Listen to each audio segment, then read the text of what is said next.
আলী, তুমি ভুল বললা, মৃত্যু তো এত দূরে নয়, তার কারণ মৃত্যু এতটাই কাছে। তুমি ডান পাশে সালাম ফিরাইছ,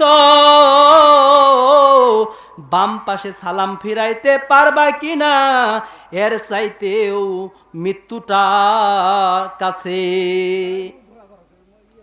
এতটুকু মৃত্যুটা কাছে। তাহলে আপনি আমি কেমনে গ্যারেন্টি দেই যে বৃদ্ধ হয় এরপরে দাড়ি রাখবো, বৃদ্ধ হয় এরপরে নামাজ পড়বো? নামাজ কি খালি কি বুড়া মানুষই পড়ে? দাড়ি কি খালি বুড়া মানুষই রাখে? হ্যাঁ, না। একজন যে প্রকৃত মুসলমান যে সে এরকম ভাবে যখন তার প্রাপ্ত বয়স্ক হয়ে যায় তখন থেকে তার উপর নামাজ ফরজ। রাসূল করিম সাল্লাল্লাহু আলাইহি ওয়াসাল্লাম বলতেছেন, যখন 7 বছর হয় তখন তোমার সন্তানদেরকে নামাজের তাগিদ দাও, এরপর যখন 10 বছর হয় তখনও যদি নামাজ না পড়ে তখন তাকে বাড়ি থেকে এরকম ভাবে বিদায় করে দাও।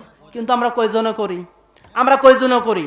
আজকে বউকে নামাজের কথা বললেই আমরা ভয় পাই, তার কারণ যে বউকে যে শক্তভাবে নামাজের কথা বলবো, যদি বউ বাড়ি থেকে চলে যায়, সন্তানকে যে এরকম ভাবে শক্তভাবে নামাজের কথা বলবো, যে সন্তান আমাকে টাকা না দিলে আমি চলতেই পারি না, যে সন্তান আমাকে ইনকাম করে না দিলে আমার সংসারই চলে না, এই সন্তানকে যদি শক্তভাবে কিছু বলি, সন্তান যদি আবার বাড়ি থেকে চলে যায়।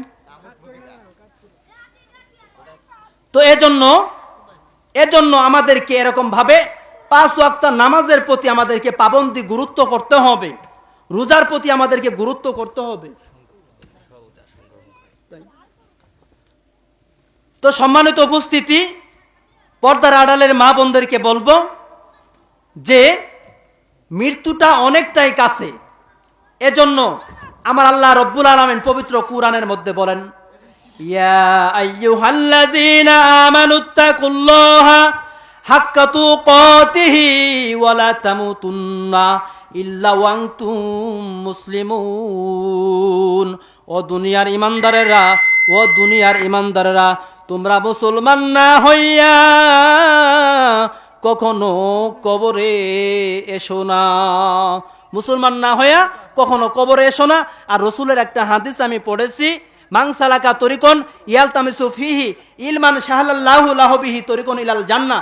যে ব্যক্তি এরকম ভাবে ইলমে দ্বীন হাসিল করার জন্য তার ঘর থেকে এরকম ভাবে ডান পা দিয়ে অগ্রসর হয়, আল্লাহ রব্বুল আলামিন তার প্রত্যেকটা গুনাহকে মাফ করে দেয় এবং কি প্রত্যেকটা কদমের বিনিময়ে আমার আল্লাহ নেক লেখা শুরু করে দেয়। সুবহানাল্লাহ বলেন। তো আল্লাহ রব্বুল আলামিন যতটুকু আপনাদের সামনে উপস্থাপনা বলার তৌফিক দান করলেন, এতটুকু যেন আপনাদেরকে আমাকে